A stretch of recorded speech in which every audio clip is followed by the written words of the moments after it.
Hey, I'm Alex Radcliffe from Board Game Co, and today I'm reviewing Halls of Hegra from Tompet Games. Halls of Hegra is a solo game where across 11 rounds of play, you are trying to defend your entrenchments against increasingly offensive forces. I am fully aware that my shirt does not convey the serious tone that this game might, but also they are preparing for war, so it does work out. But in this game, let's go ahead and dive into this, and I will say this will not be a full rules overview. One of the complaints I will have about this that we'll talk about is the fact that I think this is a very complicated game to actually learn and get into, both from a rulebook that wasn't the best, and also from the very nature of having a game that there's multiple phases every day, but the phases constantly shift up every single few rounds in the game.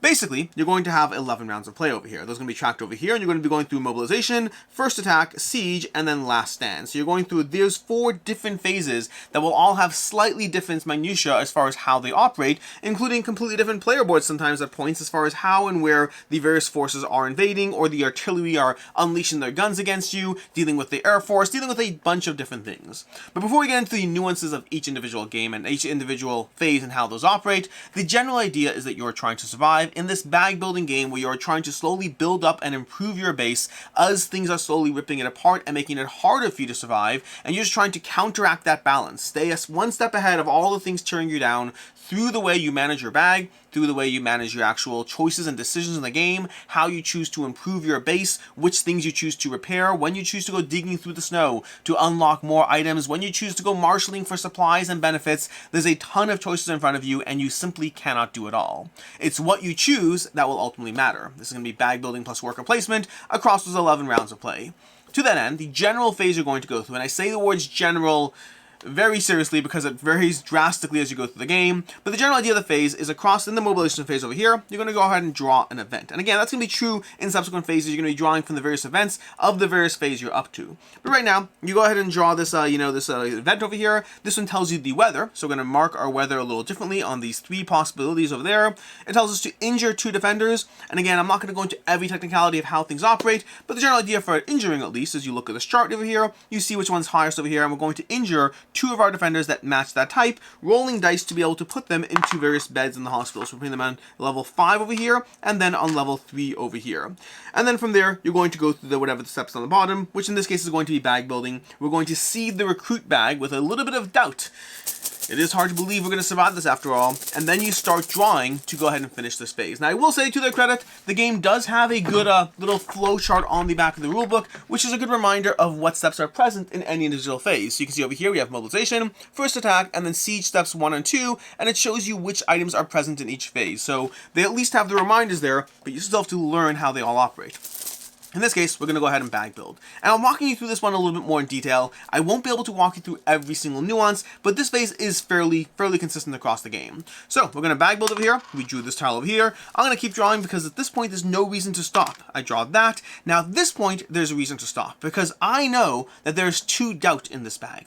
Doubt is going to get worse every round, but right now there's 2 doubt. And if I draw a doubt, then I will only get 1 token. Versus otherwise, I can draw up to 4 times over here, trying to go ahead and add more to the bag. I draw that, and you know what? There's only 2 doubt in a very full bag. I'm probably pretty safe. We draw that. That's going to be our supplies. That is a good first round draw, although things could go south very easily in this game. We're going to add these over here. In this case, for each volunteer, those are the little blue meeples over here, not meeples, pieces, you're going to go ahead and get supplies. So each volunteer is going to add supplies to our supplies over here. So we do have that little extra perk coming our way. Supplies will be used to ready forces, but that's basically that aspect there. That step is done. From there, you're basically going to go, and this is where things will change day to day. You're going to be dealing with various offensive assaults, you're going to be dealing with artillery, you're going to be dealing with all these things coming your way, but the general idea is you're going to be dealing with worker placement. That's the general idea over here. You're going to go through a worker placement phase where you get, well, I guess technically you're readying your forces, but that's less relevant in this round because everyone's ready. But workers, once done, future rounds, they're going to go to tired, then they move to rest, although you can place supplies to move them directly from tired to ready directly by paying supplies. That's going to be the main phase you're going through now, just not as relevant right now. Instead, we're going to go ahead and place our meeples not meeples, again, on various spots around the board, because you have this whole board over here, and there's a ton of options. We're starting with defending the walls, which is not as relevant right now. It'll be relevant, you know, in subsequent phases, although this defense, bumping that up is not a bad thing. We're gonna have firing artillery. Over here, you can go ahead and fire your guns at various areas on the board in order to suppress enemy soldiers, in order to go ahead and take down patrols on the map. There's a bunch of things in order to go ahead and fight against the airfield over there. There are a bunch of ways to go ahead and fire those guns, but also, right now, the guns aren't that effective because they're currently covered by these damage markers. These markers, and you'll see a lot of them over here, anytime you see that little crack symbol, that basically means it's a damage, and that damage is making this gun less effective, because if we slowly uncover those spots over there, we will have a more effective weapon that can actually deal things. Right now, you can still shoot it. It will suppress soldiers, which again, technicalities, not to get too lost in them, but right now, the big noise will suppress the soldiers, but it won't kill anyone because we have to repair that gun first. Then we get to supply runs. This is where things start to get relevant. This first round is a lot of prep. There's not a lot of things just aren't available to us right now. But we get to the supply run phase. And this is where we can go ahead and start sending out supply runs. Now again, the way you place this right now is you place all your people on the various spots on the board, and then you resolve those spots in order going through them. Although I forgot over here, we have phase 0, mobilization. Because we're in the mobilization phase, this spot over here gives us ways to open new supply routes. We have a supply route on the board. These tokens over here are the abilities to gather supplies, which will give us more of those little yellow cubes, which help us ready our forces. And then depending on the token in the supply routes, you might have additional bonuses as well. Right now, we just have supplies. Right now, in the rounds 1 to 3, we have the opportunity to open new supply routes, and if you do so, you're going to go ahead and grab some tokens and put them down on various spots on the board. And again, this is rounds 1 to 3 is the only time you can actually do this throughout the whole game, so if you want the opportunity to continue to send your people out through the lines to go ahead and gather supplies and benefits, you need to plan that in your first 3 rounds. You also have Negotiate over here. That's going to help you move these fear and doubt markers down. Those are things that will help you in the game. I don't want to get too lost. They are things that will help you in the game. So, we do mobilizations, we do defend the walls, not that relevant. We do fire artillery, not that relevant. Supply run is where we can go ahead and assign people to these zones over here. Anyway, you see that little flag, that's a worker placement spot effectively. Supply run lets us go ahead and put people onto supply runs to be able to send them out across enemy lines. We'll talk about resolving it later. Let's just pretend for right now we have, these 3 people over here in our supply runs phase over there. Then we go down to maintenance. Maintenance allows us to assign people to these 5 actions, and these, by the way, this is where the fun really begins. Maintenance is going to give you all the ways you upgrade your tableau, that you improve your base, that you get ahead of the enemies. To that end, we have shoveling snow. For every person you put over here, and if you have that particular person, these sometimes will mark which people can't go there, and which people will give you a benefit counting double when they go to a spa. But over here, for every person we assign here, and I'm going to assign a bunch of these volunteers here because they're great at shoveling snow. And then we're going to go ahead and resolve those soon, but we'll put them on shoveling snow because I like that one. Over here, repair. This allows you to remove a damage marker or unjam a status tile. Basically, removing a damage marker is this, and sometimes when you fire a gun, you might jam it, or other items in the game, you might jam them. So you can either repair a status tile or repair an item in general. Bolster lets you add a miss tile to the bag, to the enemy bag, where they're going to miss more often, or alternatively, to go ahead and add a defense boost to your castle over here, bumping this up, and again, these are things that you'll get to, but you kind of want to do a little bit of everything. Not a little, you want to do everything. You want to do everything in this game. We have Promote over here, which allows you to take some of your volunteers and bump them up into soldiers. We have Inspire, which lets you move your morale marker, and that little track over there, you're going to come to love and hate that track by the time you're done with this game. That's going to be the maintenance phase. Then we have the maintenance area, step 4 of resolving these actions. In the infirmary, you have the opportunity to go ahead and assign people to repair, to heal others. Assigning a person over here will heal them up naturally, and there's ways they'll heal on their own. Assigning a medic moves them up 2 spots. Those are kind of the spots. Once you're done with that, you'll resolve them. You'll go ahead and open new supply routes, place them on the board. You'll move these markers up if you've actually, down. You want to move them down over here in order to go ahead and do that based on negotiate. You're going to defend the walls, which is, again, not really relevant to it quite yet. You have fire artillery. Oh, these should be damaged, by the way. I'm realizing right now I forgot to do that. Those should be damaged. I forgot to set that up. We have over here fire artillery, firing your gun on the board. We have supply run. Right now, regardless of whether you place people in supply runs or not, you're going to actually send them out. Basically, depending on the weather, they get to move that far, either 1 to 4, 1 to 5, or 1 to 6 bases across the board to gather supplies and then bring them back home. When they get to a supply, they have to stop, so it's always going to take a minimum of 2 turns, but also it reduces their capacity. A 1 to 6 movement becomes a 1 to 5 movement if you're carrying those supplies, unless you're one of the roles, in which case you don't have to worry with that. But gathering supplies, you're going to send your people out, so we can go ahead and send them over here. We can send one over here. We can send someone oh so close. This one is, well, actually no, we're in 1 to 6. We can actually go ahead and get here on this turn because we have good weather. This one is just a drop further away, and that's because it's a fun one. You get more workers from that spot. Well, or morale. You can choose.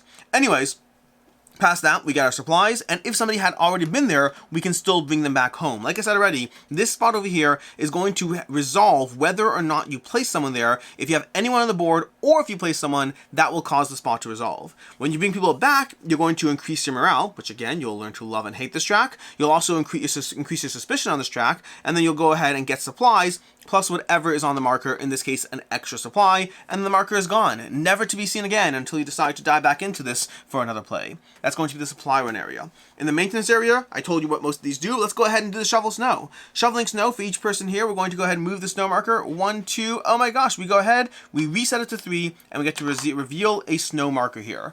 These markers, this giant pile of markers over here, are going to be things. You're digging through the snow trying to find things. Every time you find something, you're going to reset the snow to 3, and you get some cool benefit. This is easily my favorite part of the game, because you never know what you're going to get, and they're all fun and helpful.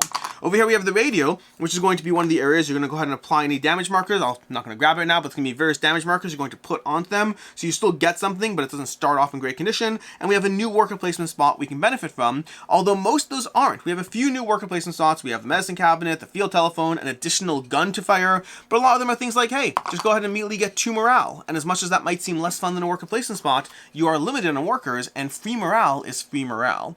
Everything in this pile is fun. They're all good for you in different ways. And then the infirmary, anyone who is, you can heal people, you can resolve that aspect. So if you place somebody here, you'd go ahead and heal them up 1, but also, similarly to the supply run, everything in the infirmary will automatically either relapse or recover. You have 3 beds, 1, 2, 3, and you'll bump everyone up 1, which means these might go ahead to the tired area to be useful in another turn. And anyone in the waiting area, if your beds were full, people in the waiting areas get worse and worse. They relapse. So you want to try to make sure you keep your beds as open as possible to deal with the slow but sure onslaught of more and more people headed to the hospitals. That's basically the round. That's what you do. From there, you go to step 6 over here, where you check a few things. You check to see if morale has been impacted in any way. Things like the doubt marker over here, that's going to increase your morale if you got it low enough. You can have any of these can do negative morale. We can have, we have out of supplies. If you have no supplies at the end of the game, you'll lose them at the end of the day. You lose the morale. If you have defenders in the waiting area, per defender in the morgue. If you have people over here in the waiting area or the morgue. If you have, enemy soldiers in red zones. We haven't talked about that. We'll show you that shortly. Those are going to be all things that decrease morale. And depending on where morale is, you're going to draw a bunch of cards from either the good deck or the bad deck. It's the good deck or the bad deck. That's what's going on over here. And you'll resolve those cards. You're going to draw more and more cards from the good deck or the bad deck, resolving either good things that will help you out or bad things that will make your life miserable. And then also, when you bump these high enough or low enough, you have the option of getting extra things. So for example, when we go over here, you go to the top, you add a hope card to the low morale deck. So if you get too much morale, you basically have to take this card over here, this card that's hope, and you shuffle it into the low morale deck, basically meaning that if something bad were to happen, you're actually sneaking a little bit of good news into the bad news pile, so to speak. And then you go to here to surrender. You see if there's any ways you lost the game in this step over here. Check for any end of turn things, move the turn marker, and that's basically the steps of the game. Except we haven't really covered all the way bad things are happening to you. You see, steps 1 to 3 are a few things that are going to happen to you that are bad. Nothing particularly crazy, but events, things, hunger, supplies, whatever. Stuff can happen, but 1 to 3 is literally just setting things up. Once we go ahead and go to step 4, we're going to resolve a coup over here. Now, the coup can actually help you with a little bit of morale, but either way, mostly bad things. We're going to flip this, and we're going to start every single round now, starting in this round, we're going to start adding various enemy soldiers to these boxes over here. And again, this is where I'm going to shift away from doing a full rules overview, but effectively, things are going to get worse and worse. You're going to start by adding soldiers to these boxes. These soldiers are going to be attacking you every single day. You're going to be rolling handfuls of dice to see which soldiers are going to be moving up over here, which soldiers are going to be directly shooting at your walls. You're going to want to start lining these walls with defenders. Having high defense in the castle will lower your thing. As the rounds get further and further, you're going to start dealing with enemy artillery, with the Air Force over there. You're going to be dealing with additional things, slowly just punching you down further and further as you go through the game. You're going to have enemy artillery slowly moving to various positions, shooting down on you. You can use your guns to shoot back, to blow up patrols. We haven't even talked about the fact there's a patrol bag over here that is going to be putting patrols out, which block your supply runs. You can have a patrol, you look at the current round, you look at the current marker, hey, look at that. That happens to be defending that artillery gun right there.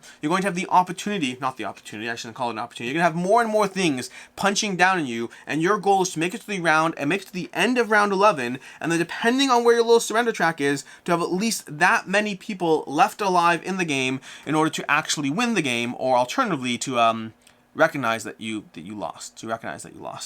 Also, did I mention that whenever you shoot your gun, there's a chance it jams? Did I talk about that? I think I mentioned that. That's also not fun. Anyways, that is basically Halls of Hegra.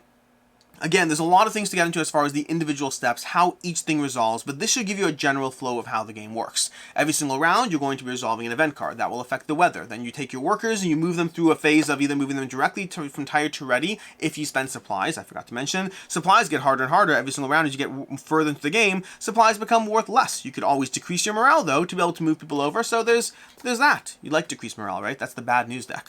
Past that, you're going to then go ahead and assign your workers to various spots around the board that are always tempting and never enough workers to go ahead and resolve them. Then you're going to go ahead and deal with all the bad things that are happening. Try to take down these soldiers. Your defenders on this wall are going to be shooting at the soldiers. Again, launching your gun as fast as possible, digging out this note to find that second gun. There are dozens of ways to go ahead and mitigate the slow but sure onslaught of horror attacking your citadel in Halls of Hegra.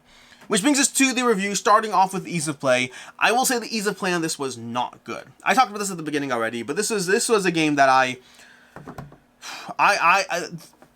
don't usually give up on games these days. I find more and more, if I start a rulebook, I want to learn the game and play it. I struggled with this one. I debated giving up on this one a bunch of times. And I'm glad I didn't, because there's a really good game here, which we will talk about. I have pros, I have cons, I have all of it, but there's a really good game here. But the rulebook was coming from a starting point of there's 4 different phases. You have to teach the rules of how those phases operate in each of those 4 different phases. You know, not just a phase to the day, but if you're in the mobilization phase, your day looks like this. If you're in the, say, the first attack phase, your day looks like that. Every single phase has a different way that things structure and things are coming at you, which means the game is teaching it to you already coming at a disadvantage. And then there are things that just aren't clear, at least in my opinion. I think there were a lot of things that just could have benefited from someone going over the rules and clearing up some things. Again, small stuff. I mean, it took me a while to even realize things like the beds over here. There's only 3 beds here. There's not like, you know, each of these spots being its own bed. And you can get there, you can figure it out because I have examples, but that's stuff that's not really clear. There's a bunch of small things like that that really takes a lot of reliance on examples, a bit of deduction. It was not an easy game to learn. I understand that the nature of it is coming from a hard point, and the rulebook was not adding any service to that. Game length also, I will say, at least for me, and I will grant that I can be a slow player when you give me a solo game. Put me on a table with a bunch of people, I will go faster because I don't want to be the guy slowing everyone's time. I don't want to be the guy slowing everyone down, taking a good time and turning it into a bad time. But if I'm playing a solo game, I'm here to have fun, I'm here to strategize, I'm here to think. I believe the game says it's like 60 to 90 minutes, something like that. It might even be less than that. Box is 70 to 90 minutes.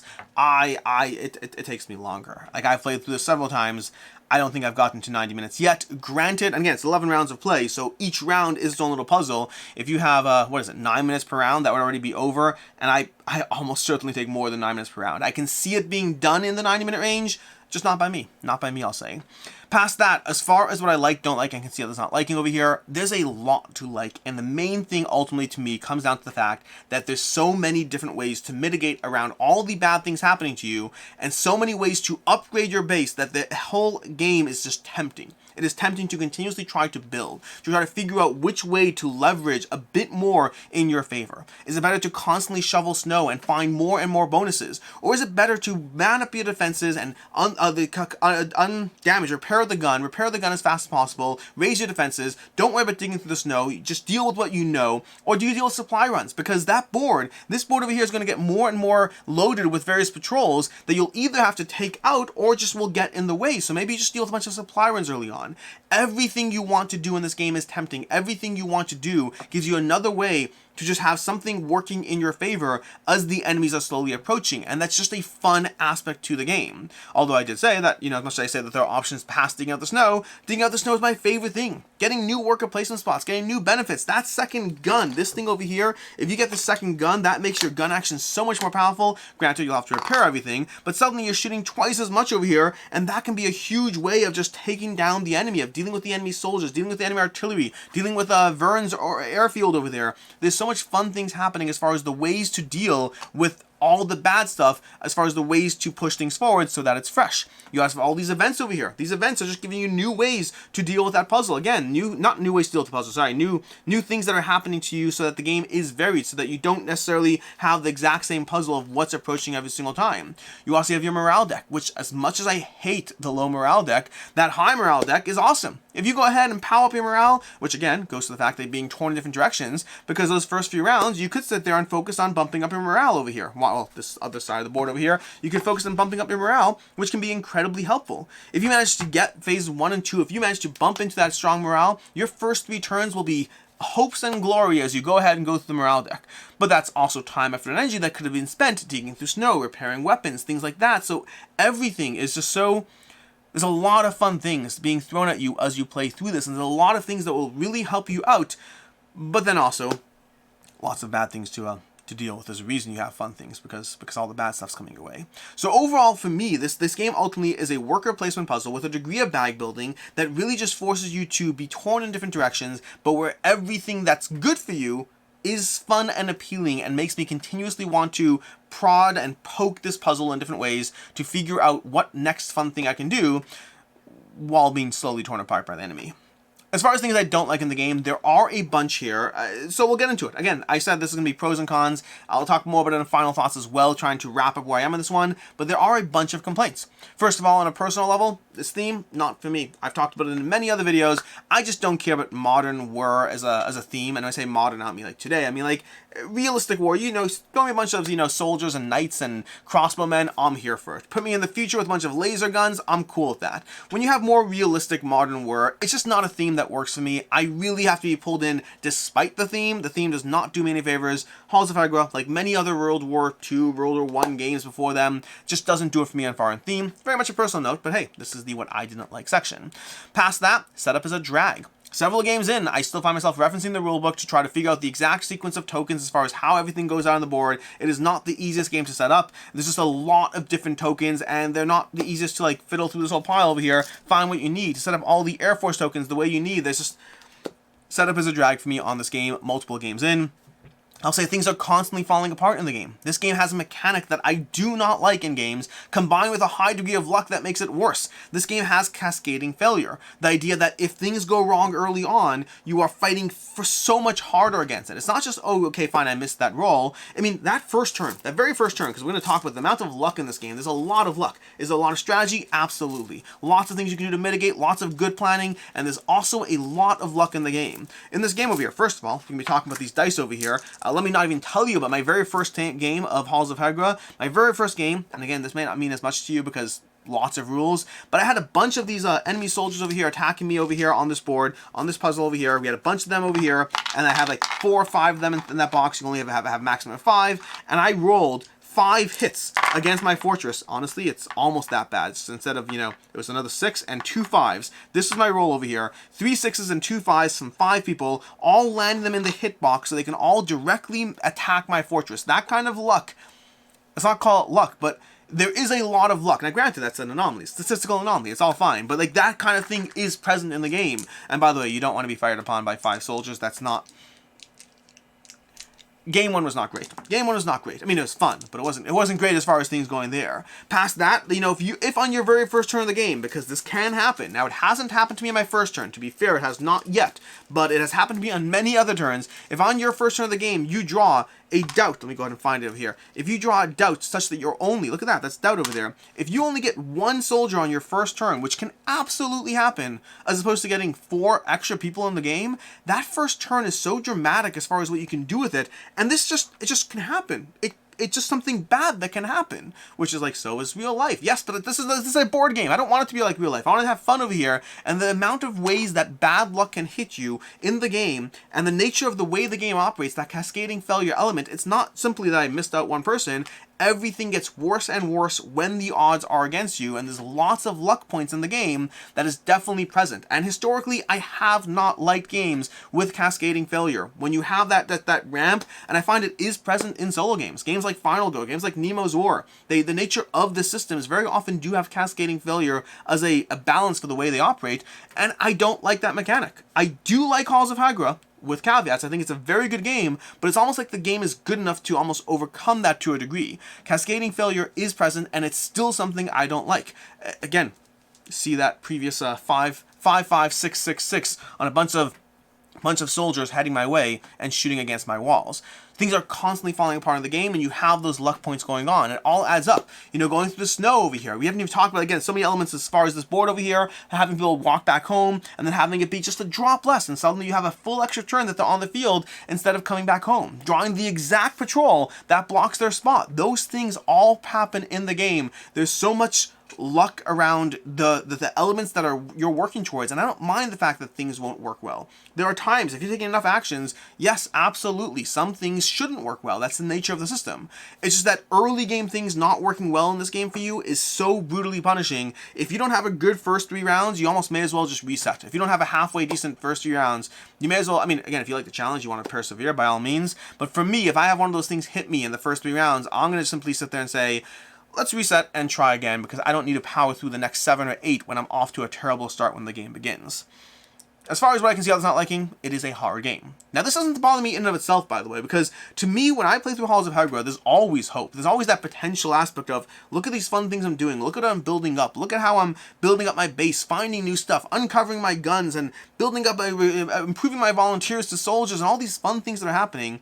There's always hope in the game, just, you know, it gets worse and worse the closer you get to the end. The very nature of the game is about the enemy getting stronger, slowly but surely, faster than you're getting stronger. Your job is just to stay as close as possible. The gap starts over here, and it is going to close, but if you can stay far enough ahead, maybe you can get to the finish line with enough of a gap that you actually win the game. But it is hard. If you're not here for that, this is not a game for you.